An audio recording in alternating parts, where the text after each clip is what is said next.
Hello friends, स्वागत है आपका हमारे educational digital platform up study के ऊपर। देखिएगा दोस्तों, हमारी जो है ये नेक्स्ट क्लास है और ये जो क्लास है ये क्लास आज स्पेशल क्लास है। स्पेशल क्लास किसके ऊपर है? वोकेब के ऊपर है। ठीक है दोस्तों, वोकेब जैसा कि आप जानते हो सभी स्टूडेंट्स, है ना, कि वोकेब है एक इम्पोर्टेंट रोल प्ले करता है अपनी कोई भी एग्जाम होगी, एसएससी होगी, ठीक है ना, सीएचएसएल या सीजीएल, ठीक है ना, और एलडीसी सीईटी सब में, है ना, वोकेब का पार्ट बहुत इंपॉर्टेंट है। और आज जो हम कोई क्लास नहीं है ये, आज मैं आपके लिए, है ना, हल्का सा एक टेस्ट लेके आया हूँ। टेस्ट का मतलब कि आपके मतलब आपको कहाँ तक आपका लेवल है, ठीक है ना, और वो लेवल आज हम चेक करेंगे। ठीक है, उसी लेवल की हम बात करेंगे। देखो नेक्स्ट, देखो टेस्ट योर, जो अपना जो आज का जो हेडिंग है वो ये है, test your vocab and start preparation with English Empire. ठीक है, कहने का मतलब कि अपनी वोकेब को टेस्ट करना कि कहाँ तक हम पहुंच रहे हैं। ठीक है ना, और एक हमारा जो है एक शेड्यूल में आपके लिए लेके आया हूँ यहाँ पर कि हम जैसे अपने को जितने वर्ड्स आपको कितने आ रहे, आपका लेवल क्या है, वो लेवल में आज आपको बताने वाला हूँ। तो दोस्तों बने रहिएगा हमारे साथ और ऐसे ही कंटिन्यू हमारी क्लासेस रहेगी। ठीक है, और इस वीडियो को आप लास्ट तक देखें, है ना, आपको पता चल जाएगा कि अपना लेवल क्या है और आप उसी के अकॉर्डिंग फिर प्रिपरेशन हम करेंगे और उसी के अकॉर्डिंग आपको प्रिपरेशन करनी है दोस्तों। तो देखिएगा, जो हमारा आज का जो टाइटल है, test your vocab and start preparation with English Empire. देखिएगा, the meaning of your score, यानी जो भी मैं आगे करने वाला हूँ, ठीक है ना, यानी जो भी वोकेब जो मैं आपको आगे बताने वाला हूँ, कुछ इडियम्स और फ्रेजेज हैं, है ना, उनको लेकर आया हूँ कि जो एग्जाम में अक्सर पूछी जाती है और उसी के रिलेटेड हम बात करेंगे। एक चीज और बता दूं मैं, ये जो है केवल हम टेस्ट कर रहे हैं केवल कि अपने को कहां तक वोकेब पहुंच रही है हम, ठीक है ना, हमारा लेवल क्या है। इसके बाद जो हमारी वोकेब स्टार्टिंग जो पावर होगी वो कैसे करेंगे, है ना, वर्ड पावर मेड इजी, ठीक है ना, इसके नाम से एक बुक आती है, आपने देखा होगा, वर्ड पावर मेड इजी। यदि उस बुक को आपने 666 के लगभग कुछ पेजेस होते हैं उसके, और वो बुक आपने पढ़ ली, तो इसका मतलब आपकी जो वोकेब है बहुत स्ट्रोंग हो जाएगी, सुपीरियर हो जाएगी, कहने का मतलब।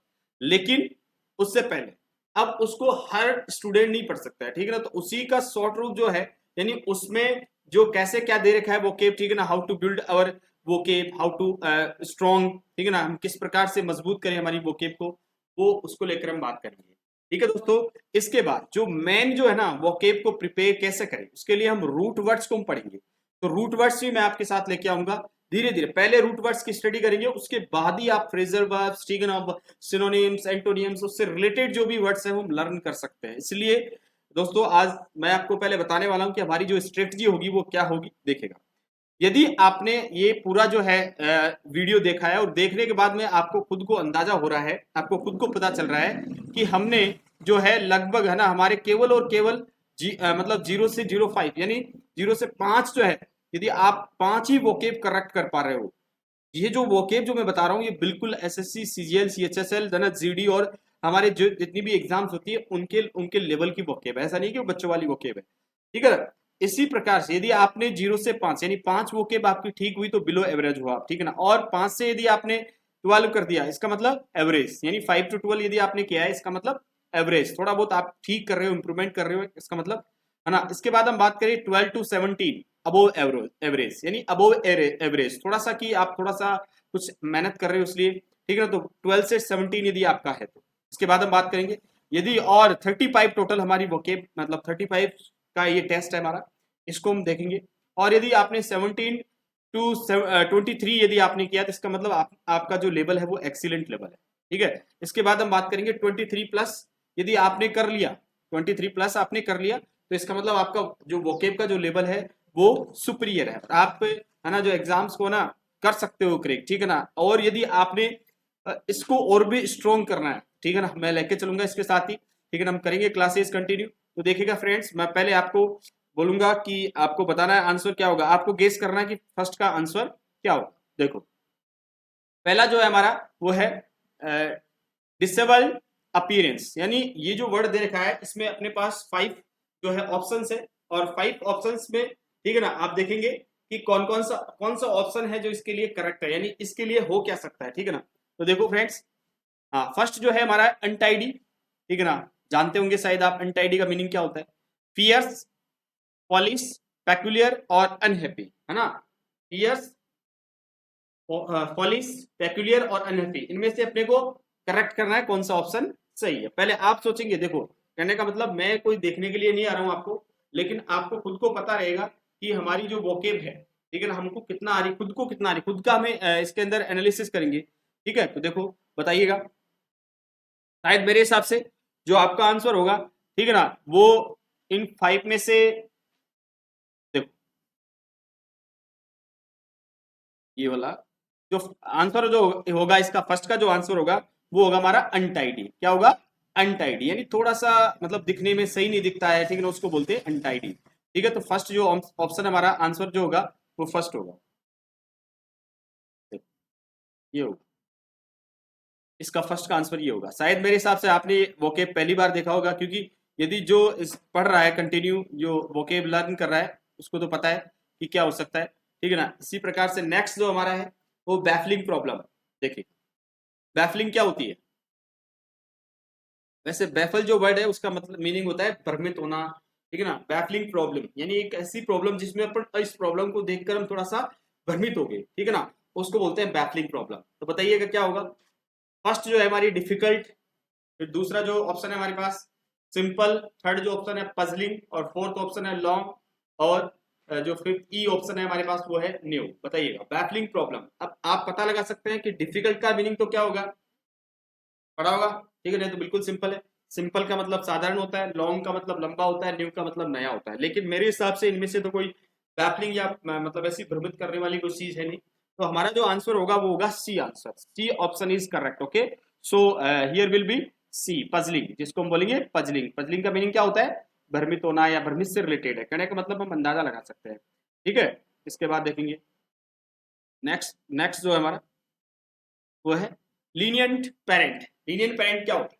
देखिए लीनियंट अभी अभी पता नहीं चल रहा है क्या है, ठीक है, लेकिन मैं आपसे बताऊंगा नहीं, क्योंकि फिर पता मतलब आप आंसर दे दोगे आपको पता चल जाएगा, लेकिन आपको खुद को पहले एनालिसिस करना है कि विच इज करेक्ट, कौन सा ऑप्शन करेक्ट है। ठीक है फ्रेंड्स, तो देखिए पहला होगा टॉल, दूसरा होगा नॉट स्ट्रिक्ट, थर्ड होगा वाइस, और फोर्थ जो होगा पुलिस, और जो फिफ्थ होगा वो सेवन। टॉल का मतलब जानते होंगे आप, लंबा होता है, ठीक है ना। वाइस और नॉट स्टिक का मतलब स्टिक नहीं है। पॉली स्मूथ, सेवर का मतलब होता है कठोर। तो बताइएगा इनमें से कौन सा होगा, लगाइए अंदाजा, ठीक है ना। तो देखिएगा फ्रेंड्स, जो इसका आंसर जो होगा, एग्जैक्ट आंसर होगा वो होगा हमारे बी ऑप्शन। कौन सा होगा? बी ऑप्शन, ठीक है ना, B is correct. Okay, yes. तो लीनियंट पेरेंट का मतलब होता है नॉट स्ट्रिक्ट, यानी ऐसे पेरेंट्स जो स्ट्रिक्ट नहीं है, ठीक है ना, वो होता है लीनियंट पेरेंट। इसके बाद होता है रिपल्सिव पर्सनैलिटी। देखिएगा रिपल्सिव पर्सनैलिटी, पहला जो ऑप्शन है हमारे पास डिस्गस्टिंग, नेक्स्ट जो ऑप्शन है अट्रैक्टिव, नॉर्मल, कंफ्यूज और कंसिटेड। ठीक है, बताइएगा क्या होगा इसका ऑप्शन, आंसर क्या होगा फोर्थ का? फोर्थ का आंसर जो होगा वो होगा डिस्गस्टिंग। ठीक है ना, क्या होगा? डिस्गस्टिंग। क्या आता था आपको पहले ये? ठीक है ना, ईमानदारी से आपको एनालिसिस करना है कि हमें कितना आता है कितना नहीं आता है। ठीक है, तैयारी अभी हम नहीं स्टार्ट कर रहे, केवल और केवल हम देख रहे हैं कि हमारे को कितना नॉलेज है कितना नहीं है। बाकी प्रिपरेशन जो हमारी रूट वर्ड से स्टार्ट होगी, जो हमारी नेक्स्ट क्लास होगी, ठीक है ना, इसको केवल अपन हम देखेंगे कि हम कहाँ पर है, क्योंकि इस कंपटीशन के दौर में बहुत से बच्चे जो है प्रिपरेशन कर रहे हैं, बहुत से बच्चे बाहर रह के प्रिपरेशन कर रहे हैं, ठीक है ना, बहुत लंबे समय से बच्चे कर रहे हैं। लेकिन जो एक स्मार्ट वे अपनाएगा, ठीक है ना, वही बच्चा, ठीक है ना, कुछ करेक्ट कर पाएगा एग्जाम्स को। तो हमें भी एक स्मार्ट वे के साथ हमें वोकेब लर्न करनी है। और वोकेब देखो, आप यदि क्लोज टेस्ट कर रहे हो, पेसेज कर रहे हो, है ना, कोई भी ग्रामर का यदि कोई भी एरर निकाल लो ना, जब तक आपको मीनिंग नहीं आ रहा तब तक आप कहाँ से कर पाओगे। तो वोकेब मस्ट है, वोकेब को आपको स्ट्रॉन्ग करना पहली आपकी प्राथमिकता होनी चाहिए। ठीक है दोस्तों, और जो क्वेश्चन था हमारा ये था, जिसका आंसर मैंने आपको बता दिया। नेक्स्ट देखो, audacious attempt. Audacious attempt four fifth जो क्वेश्चन है उसका आंसर क्या होना चाहिए? Useless, bold, follies, crazy, necessary. बताइए, यूजलेस का मतलब जानते हो, बॉल्ड, बोल्ड जो होता है, ठीक है ना, उसको हम बोलते हैं। Foley, crazy, necessary, which one is correct? देखिए, तो इसका आंसर होगा वो हमारे सामने होगा। नेक्स्ट फिफ्थ जो है बोल्ड होगा। क्या होगा आंसर? बोल्ड। ठीक है, नेक्स्ट देखो, पेरी ए ब्लॉ। पेरी ए ब्लॉ ये एक फ्रेज है, और इस फ्रेज का जो मीनिंग होगा वो 5 ऑप्शंस गिवन है, उनमें से हमें फाइंड करना है क्या होना चाहिए। शायद मुझे लग रहा होगा कि आपको ऐसा लग रहा है कि सर हमने तो ऐसा वोकेब देखा ही नहीं, लेकिन एग्जाम के पॉइंट ऑफ व्यू से इंपॉर्टेंट है, ऐसे ही आते हैं। इसका मतलब अभी तक आपका जो लेवल है ठीक नहीं है, ठीक है ना, तो हमें ठीक करने की आवश्यकता है, और ठीक जो होगी वो हमारी रूट वर्ड से हम स्टार्ट करेंगे, और बिल्कुल इडियम्स जो भी होते हैं, फ्रेजेस होते हैं, है ना, सिनोनिम एंटोनिम होते हैं, होमोफेन्स होते हैं, सब कुछ हम करेंगे, ठीक है। यदि आप कंटिन्यू हमारे साथ जुड़े रहोगे तो बहुत कुछ आपको सीखने को मिलेगा। नेक्स्ट नेक्स्ट होता है प्रेवेलेंट डिजीज। प्रेवेलेंट डिजीज क्या होती है? प्रेवेलेंट डिजीज देखिएगा, और 5 ऑप्शंस गिवन है, dangerous, catching, childhood, fatal, wide spread. Prevalent का मतलब होता है, प्रेवेलेंट डिजीज का मतलब होता है जो फैल जाती है, बहुत ज्यादा बीमारी जो फैल जाती है उसको बोलते हैं। तो बताओ, डेंजरियस का मतलब खतरनाक होता है, कैचिंग पकड़ना, ठीक है ना, उससे रिलेटेड है, चाइल्डहुड जानते हो आप, फैटल का मीनिंग होता है घातक हिंदी में, वाइड स्प्रेड का मतलब होता है बहुत ज्यादा फैल जाना। तो बताइएगा which one is related to prevalent disease? Wide spread. What is the wide spread? क्या होगा इसका आंसर? क्या होगा? Wide spread. तो ठीक है, ये जो होगा हमारा आंसर ई होगा इसका आंसर। ओके, ठीक है। Next, ओमिनियस report. ओमिनियस रिपोर्ट एट जो हमारा ओमिनियस रिपोर्ट, इसका मीनिंग क्या है? ठीक है, हिंदी मीनिंग से हम ज्यादा नहीं अटैच करेंगे, क्योंकि हिंदी से थोड़ा मतलब गलत होने का चांस ज्यादा रहता है, क्योंकि हिंदी से हम थोड़े कुछ वर्ड्स जो होते हैं मिलते जुलते रहते हैं, फिर हम उनको कर देते हैं, लेकिन इंग्लिश टू इंग्लिश यदि हम सीखेंगे तो और भी कुछ आपको अच्छे से मिलेगा। देखो, ओमिनियस रिपोर्ट का मतलब होता है लाउड, कोई रिपोर्ट लाउड नहीं हो सकती, ठीक है ना, थ्रेटनिंग, डराने वाली जिसको हम बोलते हैं, अनट्रू सत्य मतलब सही नहीं है, सीरियस और unpleasant. This one is correct. देखिए फ्रेंड्स, जो हमारा जो एच जो हमारा फ्रेजल वर्ब है, ठीक है ना, जो फ्रेजेस है, इसका जो आंसर होगा करेक्ट वो होगा थ्रेटनिंग, मतलब डराने वाली रिपोर्ट, उसको बोलते हैं ओमिनियस रिपोर्ट। जैसे मान लो अपने जैसे मान लो कि कोई भी कोई सीरियस बीमारी है, ठीक है ना, और उसको उसके लिए आप हॉस्पिटल में लेके गए पेशेंट को, और वहां जो रिपोर्ट आई, ठीक है ना, वो ओमिनियस थी। ओमिनियस का मतलब बिल्कुल डराने वाली सी रिपोर्ट थी, ठीक है ना, उसको बोलते हैं ओमिनियस रिपोर्ट। नेक्स्ट देखिएगा, यस, एन इनक्रेडिबल स्टोरी, बहुत इजी है तो शायद मेरे हिसाब से, true, interesting, well known, unbelievable और unknown. Which one is correct? 5 options given है आपको, ठीक है, देखिएगा, एन इनक्रेडिबल स्टोरी। इनक्रेडिबल का वैसे मीनिंग हम देखें तो अतुलनीय होता है, यानी जिसकी तुलना नहीं की जा सकती, ठीक है ना, या जिसके बारे में हमें पता नहीं था पहले कि ऐसा हो सकता है, ठीक है ना, लेकिन ऐसा हुआ। तो क्या होगा? ट्रू का मतलब सत्य, इंटरेस्टिंग का मतलब तो जानते हैं सभी, वेल नोन, अनबिलीवेबल और अननोन। देखिए, कुछ बच्चे ऐसे होते हैं जो इस अननोन को है ना अनकनोन पढ़ते हैं, बट प्रोनाउंसिएशन जो है इसका वो अननोन ही होता है, ठीक है ना, यहाँ पर के साइलेंट रहता है, इसलिए जो हमारा आंसर होगा जो अननोन होगा, क्या होगा? अननोन स्टोरी, सॉरी अननोन नहीं होगा इसका, अनबिलीवेबल, यानी ऐसी स्टोरी जिस पर हम बिलीव नहीं कर सकते, जो हमें पता नहीं है, ठीक है ना, ऐसी स्टोरी उसको बोलते हैं। अब देखते हैं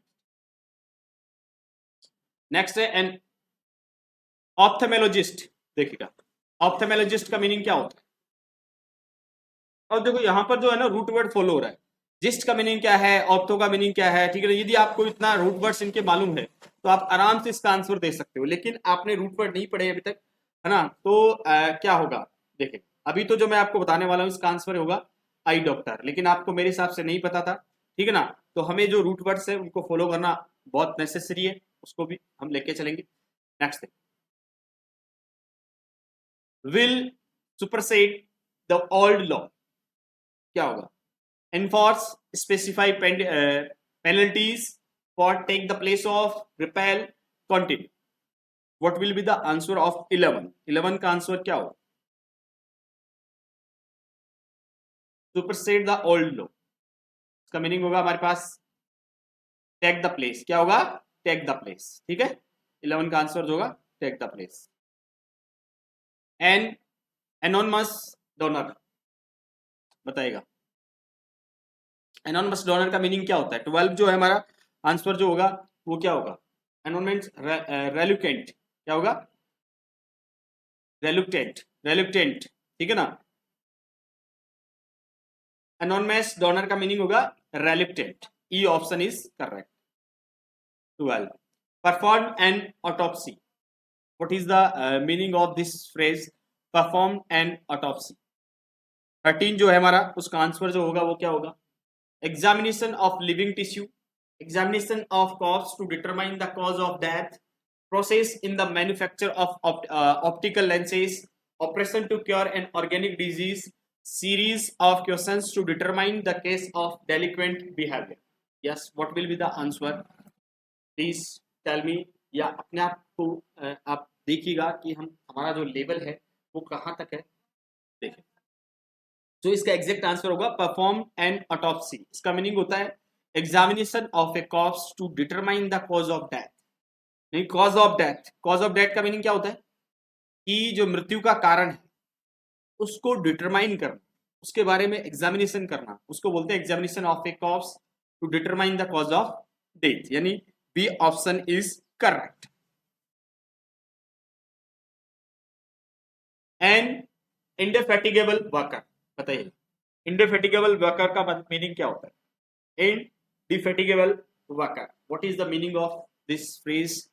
और ऑप्शंस गिवन है A B C D E. Okay, well paid, tired, skillful, tireless, pleasant. देखिएगा कुछ वर्ड्स ऐसे होते हैं जो हमें देखने के बाद मतलब हम सीख जाते हैं उनको, ठीक है ना। तो वही एक प्रोसेस होता है वोकेब लर्न करने का कि हम उनको रटे नहीं, ठीक है ना, चीजों को समझने का प्रयास करें। दूसरी बात, जो रूट वर्ड्स वगैरह है इनको यदि हम लेंगे तो हम कर पाए, ठीक है ना। देखिएगा 14 जो क्वेश्चन है उसका आंसर होगा प्लीजेंट। इनफेटिगेबल वर्कर का मतलब होता है जो प्लीजेंट होता है, उसको बोलते हैं इनफेटिगेबल, ठीक है ना।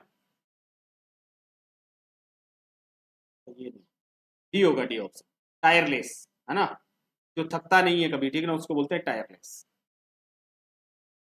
Next, a confirm atheist. Confirm atheist, atheist का मीनिंग क्या होता है? एथिस्ट का मीनिंग होता है who believes in God, a person who believes in God, यानी जो भगवान में विश्वास करता है उसको हम बोलते हैं एथिस्ट, ठीक है ना। तो यहां पर जो आंसर क्या होगा, एक कंफर्म एथिस्ट कहने का मतलब इसका जो हमें एक्चुअल मीनिंग बताना है तो वो होगा disbeliever in God. B option is correct. Next, endless loquacity, endless loquacity. अब यहां पर भी आपके जो क्या बोलते हैं इसको, रूट वर्ड्स जो है काम करेंगे। तो 16 का जो आंसर होगा वो हमारे पास होगा ई, ठीक है ना, रेपिटियसनेस, ठीक है ना। नेक्स्ट, नेक्स्ट होगा हमारा एक ग्लीप टॉकर। ग्लीप टॉकर का मीनिंग क्या होता है? ग्लीप टॉकर बहुत बार पूछा गया है, ठीक है ना। इसका एक्चुअल जो आपको पता लगाना है क्या हो सकता है, A B C D. Smooth, awkward, loud, friendly. Glib talker क्या होता है? होगा स्मूथ। क्या होगा? स्मूथ, ठीक है ना। इसका आंसर जो and incorrigible optimist. Incorrigible optimist का मीनिंग क्या होगा? बियॉन्ड। इनक्रेडिबल ऑप्टिमिस्ट का मीनिंग होगा बियॉन्ड करेक्शन और reform. Okay, an ocular problem. An ocular problem का मीनिंग क्या होगा? विजुअल, यानी जो दिखने वाली प्रॉब्लम होती है उसको विजुअल बोलते हैं, ठीक है ना। इसका हमें पता चल जाता है वो ऑक्यूलर प्रॉब्लम हो गई, ठीक है ना। नोटोरियस, सॉरी, जो 20 है उसका आंसर देख लेते हैं। नोटोरियस डेमोगुज, ठीक है ना। नोटोरियस डेमोगुज का मतलब क्या होता है? देखिए 20 जो आंसर है हमारा उसका आंसर होगा रेबल रोजर। रेबल रोजर क्या होगा? रेबल रोजर, ठीक है ना। A option is correct. Next देखो,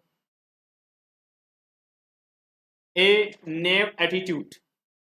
ए नेव एटीट्यूड 21 जो है, ठीक है ना, उसका होगा ए नेव एटीट्यूड। और नेव एटीट्यूड का जो आंसर होगा वन होगा अनसोफिस्टिकेटेड। अनसोफिस्टिकेटेड, ठीक है ना। Next, living in affluence. Living in affluence. Affluence का मीनिंग क्या होता है? समृद्ध या अच्छे से रहना, ठीक है ना, उसको बोलते हैं एफ्लुएंस, ठीक है ना। तो इसका आंसर जो होगा, आंसर विल बी 22 का डी ऑप्शन, वेल्थ। यानी समृद्ध कौन रहता है? अच्छे से कौन रहता है? ठीक है ना, जो धनी होता है, ठीक है ना, जिसके पास पैसा होता है ठीक है ना। तो यहाँ पर जो आंसर होगा वेल्थ होगा। एक गवर्नमेंट 24 जो है हमारा, गवर्नमेंट, गवर्नमेंट का मीनिंग क्या होगा? अपना खुद का जो एनालिसिस है उसी के दौर में हम आगे बढ़ रहे हैं, और 24 जो है हम कर चुके हैं, 24 जो आ चुका है करने का मतलब क्वेश्चन, और ये जो वोकेब का पार्ट है उसको हम लेके चल रहे हैं। तो 24 का जो एग्जैक्ट आंसर होगा वो क्या होगा? एक गवर्नमेंट का मतलब होता है ए कॉनसियर ऑफ गॉड फूड, ठीक है ना, ध्यान रखना। कहने का मतलब आपको लग रहा है कि ये वोकेब थोड़ी नई है, लेकिन ये नई नहीं है, ऐसी ही एग्जाम्स में पूछी जाती है। 25 जो है हमारा, इसका आंसर जो होगा ए सिमुलेट इंटरेस्ट। सिमुलेट इंटरेस्ट का मतलब होता है बहाना बनाना, ठीक है ना, प्रिटेंड करना। क्या होगा? प्रिटेंड करना। नेक्स्ट देखो, ए मैग्नेनिमस एक्शन। मैग्नेनिमस एक्शन का मीनिंग क्या होता है देखिएगा। 26 जो है हमारा, इसका आंसर जो होगा होगा हमारा जेनेरियस, ठीक है ना। क्या होगा? जेनेरियस आंसर होगा इसका। शायद आपने देखा होगा कि जो आंसर है इसके, ये शायद आपको मतलब कम समझ में आ रहे हैं। इसका मतलब कि कहीं ना कहीं हमारे अंदर कमी है ना। अभी हमें बहुत मजबूत करना है वोकेब को, तभी हम कर पाएंगे। तो होगा एक क्लैंडेस्टाइन मीटिंग। एक क्लैंडेस्टाइन मीटिंग, इसका मीनिंग क्या होगा? 27 जो है हमारा सीक्रेट। क्लैंडेस्टाइन मीटिंग का मतलब क्या होगा? सीक्रेट जो मीटिंग होती है उसको बोलते हैं, उसके लिए इसका यूज किया जाता है। इसके बाद द अपेथेटिक सिटीजन्स। अपेथेटिक सिटीजन्स का मीनिंग क्या होता है? 28 जो है हमारा, इसका जो एग्जैक्ट आंसर होगा वो होगा इनडिफरेंट, है ना, अनइंटरेस्टेड या अनइन्फॉर्म्ड। यानी जो अनइंटरेस्ट होते हैं, ठीक है ना, या इनडिफरेंट होते हैं, अनइंटरेस्टेड होते हैं, ऐसी जो सिटीजन्स होते हैं उनके लिए यूज होता है द एपेथेटिक सिटीजन्स। देखिएगा next, to placate his son. To placate his son, A B C D E, 5 options given है। 29 जो है हमारा, please help find a job for make arrangements for a placate his son. इसका मतलब होता है arrangements करना, है ना। ये आंसर जो हमारा होगा वो होगा डी। ये आंसर होगा डी।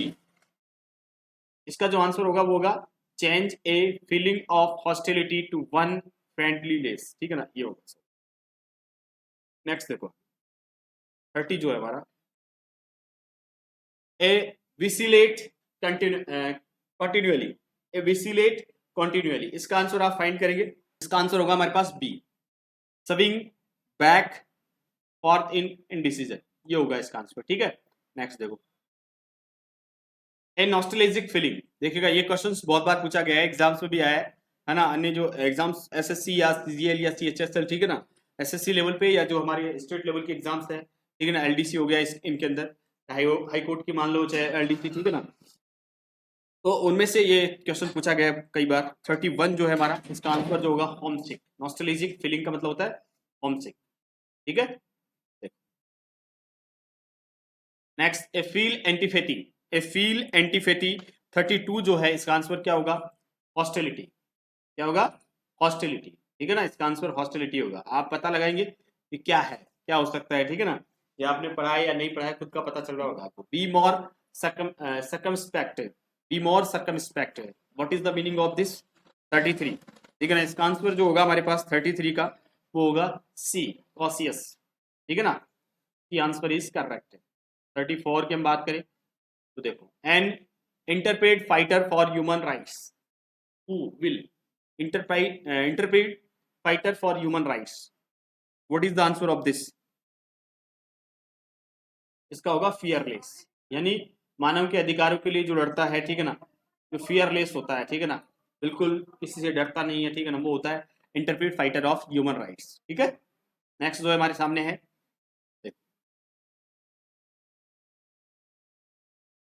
डाइफेनस मटेरियल, ठीक है ना। डाइफेनस मटेरियल का मीनिंग क्या होगा? 35 जो है, इसका एग्जैक्ट आंसर जो हमारे सामने है वो होगा सीर और गोजी। सीर और गोजी, यानी बी ऑप्शन इज करेक्ट। इस प्रकार से देखिएगा दोस्तों, हमने जो है 35 जो है वो केप की 35 जो पेज और ये हमने किए, और इसमें से आपको खुद को, मैं इसीलिए ये लेके आया था कि आपको खुद को पता चले कि एग्जाम्स में कैसी वोकेब पूछी जाती है। कुछ बच्चों को पता ही नहीं है, ठीक है ना। ऐसा नहीं है कि जो है ना ऐसे लेकर जेड तक हमने कुछ गिनी चुनी वोकैब्स लर्न कर ली उससे हो जाएगा, नहीं, उससे नहीं होने वाला है, ठीक है ना। यदि कुछ क्लासेस ऐसी है जो आपको इजी लगे, इसलिए वो क्या करते हैं, ऐसा मेटल तैयार करते हैं जिससे कि बच्चों को इजी लगे, लेकिन आपको इजी लगने का मतलब वो नहीं है, लेकिन मतलब ये है कि वो आपके एग्जाम से रिलेवेंट कितनी है, ठीक है ना, वो चीजें मैटर रखती है। तो इसीलिए ये जो हमारी जो 35 थी ये आपका एक एनालिसिस था। इसके बाद हम जो क्लासेस लेके आएंगे वो रूट वर्ड्स के ऊपर लेके आएंगे, रूट वर्ड्स हम स्टार्टिंग से करेंगे